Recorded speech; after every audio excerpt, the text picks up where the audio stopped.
మన నగరాలు పట్టణాలు ప్రగతి బాట పట్టాలంటే బీజేపీని గెలిపించండి. కేంద్ర ప్రభుత్వ సహకారంతో మున్సిపాలిటీలు, కార్పొరేషన్ల సమగ్రాభివృద్ధి. ఇది తెలంగాణ ప్రజలకు మోదీ గ్యారంటీ. కమలం గుర్తుకే మన vote. Save Telangana. Vote for BJP.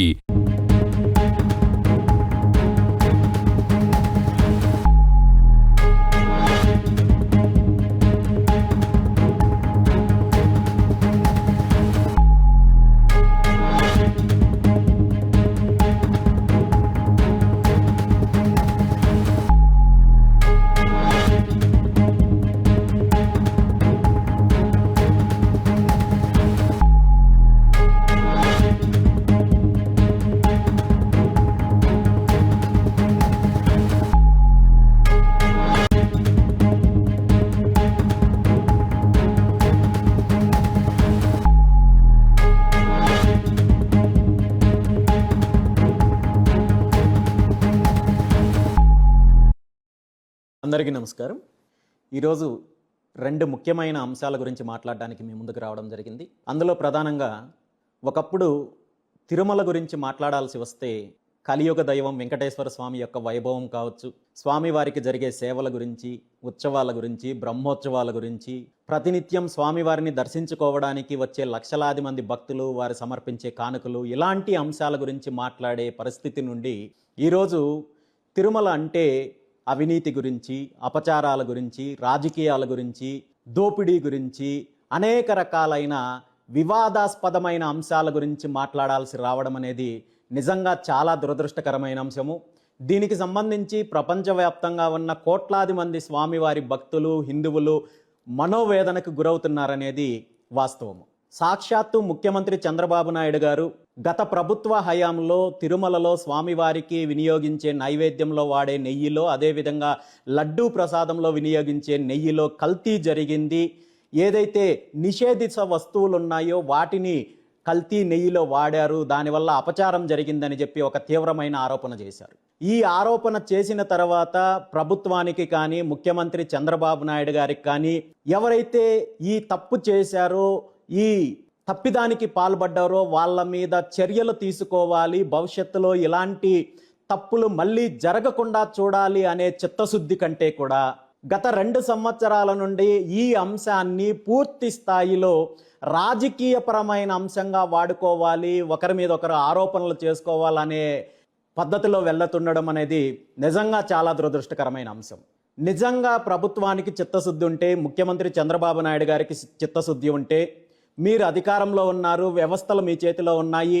గత జగన్మోహన్ రెడ్డి గారి ప్రభుత్వ హయాంలో అపచారం జరిగినట్టయితే, కల్తీ నెయ్యి వాడారని తేలినట్టయితే, మీరు ఇప్పటి వరకు నేరుగా దీనికి బాధ్యులైన వాళ్ళపైన చర్యలు తీసుకోకుండా చిన్న చిన్న ఉద్యోగస్తులపైన లేదంటే అధికారులపైన ఏదో ఒక రకంగా ట్రాన్స్ఫర్ చేయించడమో మరో రకంగా తీసుకుంటున్నారు తప్ప, దీని మీద నిజమైన చర్యలు తీసుకోవడానికి ముఖ్యమంత్రి చంద్రబాబు నాయుడు గారు ఎందుకు వెనకడుగు వేస్తున్నారు?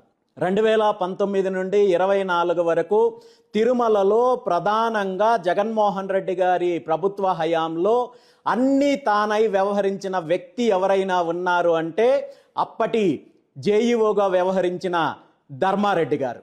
కానీ ఈ తతంగం ఇంత నడుస్తున్నప్పటికీ కూడా ఇప్పటి వరకు ప్రభుత్వం వైపు నుండి కానీ, లేదంటే ప్రభుత్వం నియమించిన సిట్ అధికారులు కానీ ఎక్కడ ఈ విషయంలో ధర్మారెడ్డి గారి పాత్ర ఉంది అని కానీ, లేదంటే ధర్మారెడ్డి గారి పైన ఎఫ్ఐఆర్ ఫైల్ చేయడం కానీ ఇలాంటి చర్యలు ఏవీ తీసుకోలేదు. గత ప్రభుత్వ హయాంలో తిరుమలలో జరిగిన వ్యవహారాలన్నింటికీ కూడా కర్త, కర్మ, క్రియ నేనే అన్నట్టు వ్యవహరించిన ధర్మారెడ్డి, అదేవిధంగా గత ప్రభుత్వ హయాంలో ఎవరైతే పాలక మండలి చైర్మన్లు, పాలక మండలి సభ్యులు ఉన్నారో వీళ్ళ మాట కూడా చెల్లుబాటు కాకుండా పూర్తిగా తానై వ్యవహరించాడనేది బహిరంగ రహస్యము. అలాంటి ధర్మారెడ్డి పైన ఇప్పటి వరకు ఎటువంటి చర్యలు తీసుకోకుండా కేవలము రాజకీయపరమైన ఆరోపణలు చేసుకుంటూ రాజకీయ లబ్ధి పొందే ప్రయత్నం చేస్తున్నారు ముఖ్యమంత్రి చంద్రబాబు నాయుడు గారు. ఎందుకంటే తన ప్రభుత్వం వచ్చినప్పటి నుండి ఆంధ్రప్రదేశ్ రాష్ట్రానికి కానీ రాష్ట్ర ప్రజలకు కానీ ఏ ఒక్క వర్గానికి మేము ఈ మంచి చేశాము అని చెప్పుకునే అవకాశం లేదు. కాబట్టి ఈరోజు తిరుమలలో లడ్డు అంశాన్ని తీసుకొని వచ్చి దాన్ని నాంచే ప్రయత్నం చేస్తున్నారు. తిరుమలకు సంబంధించిన అంశాన్ని ఒక రాజకీయపరమైన అంశంగా తీసుకొని వచ్చి కోట్లాది మంది భక్తుల యొక్క మనోభావాలను దెబ్బతీసే ప్రయత్నం జరుగుతోంది తప్ప ఇప్పటి వరకు తప్పు ఎవరు చేశారు, వాళ్ళ మీద ఎలాంటి చర్యలు తీసుకోవాలి, అదే విధంగా ఈ తప్పిదం భవిష్యత్తులో మళ్ళీ జరగకుండా ఉండాలంటే ఎలాంటి చర్యలు తీసుకోవాలనే దానిపైన ఏమాత్రము చిత్తశుద్ధి లేదు అనేది స్పష్టంగా కనబడుతోంది. ఈ అంశం వెలుగులోకి వచ్చిన తర్వాత ఒక స్వామివారి భక్తుడిగా నేను స్వయంగా పుంగనూరు నుండి తిరుమల వరకు పాదయాత్ర చేసి ఆనాడు తిరుమలలో ఒక స్పష్టమైన ప్రకటన చేయడం జరిగింది. ఇలాంటి తప్పిదాలు భవిష్యత్తులో పునరావృతం కాకుండా ఉండాలంటే డైరీల ద్వారా టెండర్ల ద్వారా నెయ్యి తప్పించుకునే విధానం ఉండడం వల్ల భవిష్యత్తులో మళ్ళీ ఇలాంటి తప్పిదాలు జరుగుతాయి. కాబట్టి దీనికి శాశ్వత పరిష్కారము కేవలము తిరుమల తిరుపతి దేవస్థానం ఆధ్వర్యంలో సొంతంగా డైరీ ఏర్పాటు చేస్తేనే దీనికి శాశ్వత పరిష్కారం లభిస్తుంది తప్ప కాంట్రాక్టర్లు మార్చినంత మాత్రాన, లేదంటే ప్రభుత్వాలు మారినప్పుడో, లేదంటే డైరీలు మార్చినంత మాత్రాన దీనికి శాశ్వత పరిష్కారం కాదు అని చెప్పడం జరిగింది. దీన్ని హిందువులందరూ, స్వామివారి భక్తులందరూ కూడా స్వాగతించారు. దీనికి సంబంధించి ముఖ్యమంత్రి చంద్రబాబు నాయుడు గారికి, అదేవిధంగా పాలక మండలి చైర్మన్కి అందరికీ లేఖలు రాసినప్పటికీ కూడా ఈ రోజు వరకు దాని మీద కనీసము స్పందించడానికి కూడా ముందుకు రాలేదంటే మీకు తిరుమల విషయంలో ఎలాంటి చిత్తశుద్ధి ఉందో అర్థమవుతోంది. దీనికి సంబంధించి అనేక రకాలుగా విన్నవించుకున్నాను.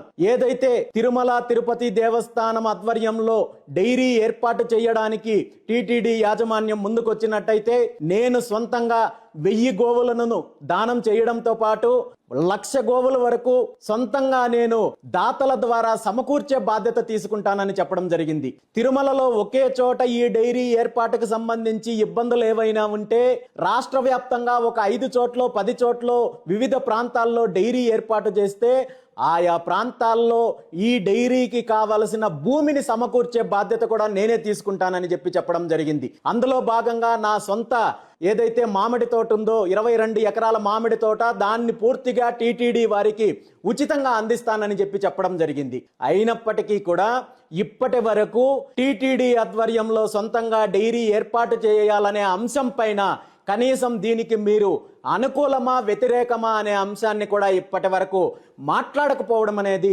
నిజంగా చాలా బాధాకరమైన అంశం. నిజంగా తిరుమల తిరుపతి దేవస్థానం ఆధ్వర్యంలో సొంతంగా డైరీ ఏర్పాటు చేస్తే స్వామివారి లడ్డూ ప్రసాదానికి వినియోగించే నెయ్యితో పాటు రాష్ట్రంలో ఉన్న అన్ని దేవాలయాల్లో ఉపయోగించే ప్రసాదాల్లో ఉపయోగించే నెయ్యి సమకూర్చే అవకాశం ఉంటుంది. అదేవిధంగా పాలు, పెరుగు, మజ్జిగ, వెన్న అన్ని రకాలుగా దీని ద్వారా సమకూరుతాయి. అదేవిధంగా 1,00,000 గోవులతో డైరీ ఏర్పాటు చేసినట్టయితే 10 గోవులకు ఒక గోపాలుని నియమించిన 10,000 మందికి ఉద్యోగ అవకాశాలు వచ్చే అవకాశం ఉంది. అదేవిధంగా దీని ద్వారా వచ్చే పాలు, పెరుగు వీటి ద్వారా సాంఘిక సంక్షేమ హాస్టల్లో కావచ్చు, ఆసుపత్రుల్లో కావచ్చు, అదేవిధంగా ఆర్టీసీ బస్ స్టాండ్ లాంటి స్థలాల్లో కావచ్చు, అదేవిధంగా తిరుమలకు కాలినడకన వచ్చే భక్తులకు కావచ్చు మజ్జిగ అందించడానికి కానీ, లేదా పెరుగుతోటి కావచ్చు, అదేవిధంగా ప్రజలకు ఒక స్వచ్ఛమైన పాలు అందించే కార్యక్రమానికి కానీ వీటన్నింటికీ అవకాశం ఉంటుంది. 1,00,000 గోవుల ద్వారా వచ్చే పేడ ఏదైతే ఉందో దాని ద్వారా పూర్తి స్థాయిలో విద్యుత్తు ఉత్పత్తి చేసి తిరుమలకు కావాల్సిన విద్యుత్తుని పూర్తిగా సమకూర్చుకునే అవకాశం ఉంది. దీనికి సంబంధించి యుఎస్కి సంబంధించిన ఒక కంపెనీ కూడా ముందుకొచ్చింది. దానికి సంబంధించిన ప్రపోజల్స్ అన్ని కూడా పెట్టడం జరిగింది. తిరుమల తిరుపతి దేవస్థానం ఆధ్వర్యంలో డైరీ ఏర్పాటు చేస్తే కేవలము నెయ్యి మాత్రమే కాదు, బహుళ ప్రయోజనాలున్న ప్రాజెక్టు ఇది. ఆర్థికంగా కూడా ఎటువంటి ఇబ్బంది ఉండదు. ఎందుకంటే డైరీ వ్యవస్థ అనేది డైరీ వ్యాపారంలో ఎలాంటి లాభాలు ఉంటాయో ఈ రాష్ట్రంలో అందరికంటే ముఖ్యమంత్రి చంద్రబాబు నాయుడు గారికే బాగా తెలుసు. తన ఆధ్వర్యంలో, తన కుటుంబ ఆధ్వర్యంలో నడుస్తున్న హెరిటేజ్ కంపెనీ 10 రూపాయల నుండి ఈరోజు 365 రూపాయల షేర్ వాల్యూ వచ్చిందంటే ఖచ్చితంగా డైరీ వ్యాపారం అనేది లాభసాటి వ్యాపారమే. అలాంటిది టీటీడీ ఆధ్వర్యంలో డైరీ ఏర్పాటు చేస్తే ఆర్థికంగా ఎటువంటి ఇబ్బంది ఉండదు.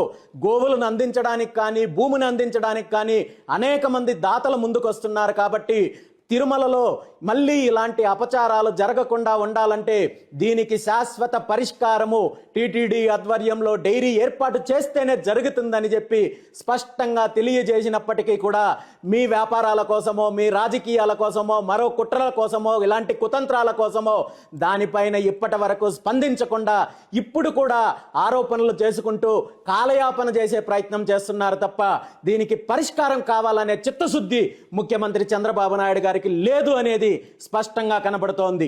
అదేవిధంగా తిరుమల విషయంలో తీసుకున్నట్టయితే ఏ ప్రభుత్వం వస్తే ఆ ప్రభుత్వము తిరుమల తిరుపతి దేవస్థానం అంటే ఏదో సొంత జాగీరులాగా ఆలోచించి వాళ్ళకు కావలసిన మనుషుల్ని ఏజెంట్లలాగా పెట్టుకోవడము, గతంలో జగన్మోహన్ రెడ్డి గారి ప్రభుత్వంలో ఉన్న ధర్మారెడ్డి కావచ్చు, అదేవిధంగా ఇప్పుడు చంద్రబాబు నాయుడు గారు అధికారంలోకి వచ్చిన తర్వాత వెంకయ్య చౌదరి అనే ఒక ఏజెంట్ని పెట్టుకొని అర్హత లేని వాళ్ళని తిరుమలలో పెట్టుకొని అక్కడ దందాలు కావచ్చు, అదేవిధంగా దర్శనాల దందాలు కావచ్చు, వ్యాపారాలు కావచ్చు, అక్రమాలు కావచ్చు చేసుకోవడానికి మీకు అదొక స్థావరంగా తయారు చేస్తున్నారు తప్ప తిరుమలను పవిత్ర కోణంలో వెంకటేశ్వర స్వామికి సంబంధించిన అంశం అనే విషయాన్ని మర్చిపోయి ప్రవర్తిస్తున్నారనేది స్పష్టంగా కనబడుతోంది.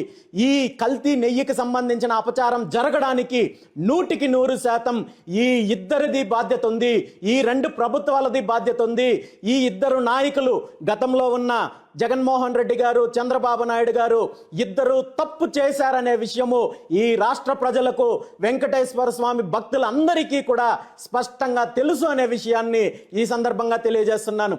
నేను ఈ సందర్భంగా ఒకటే అడుగుతున్నాను, నిజంగా ముఖ్యమంత్రి చంద్రబాబు నాయుడు గారు కానీ, గత ప్రభుత్వ అధినేత జగన్మోహన్ రెడ్డి గారు కానీ తిరుమల విషయంలో అపచారం చెయ్యలేదు, అవినీతి చెయ్యలేదు, రాజకీయం చెయ్యలేదు అని మీ మనస్సాక్షికి మీరు నమ్మినట్టయితే మీరిద్దరూ వచ్చి కాణిపాకంలో ఆ వరసిద్ధి వినాయకుడి సన్నిధిలో ప్రమాణం చేసే దమ్ము, ఆ ధైర్యం మీకుందా అని చెప్పి ఈ సందర్భంగా ప్రశ్నిస్తున్నాను. తిరుమల విషయంలో 100% అపచారం జరిగింది కాబట్టి ఇప్పటికైనా మళ్ళీ భవిష్యత్తులో ఇలాంటి అపచారం జరగకుండా ఉండాలంటే ఇప్పటికైనా తిరుమలను రాజకీయ కోణంలో, వ్యాపార కోణంలో చూడకుండా ఒక పవిత్రమైన కోణంలో చూసి దానికి శాశ్వత పరిష్కారమైన టీటీడీ ఆధ్వర్యంలో డైరీ ఏర్పాటు చేసే కార్యక్రమానికి ముఖ్యమంత్రి చంద్రబాబు నాయుడు గారు ఇప్పటికైనా ముందుకు వస్తారని చెప్పి ఈ సందర్భంగా కోరుకుంటున్నాను.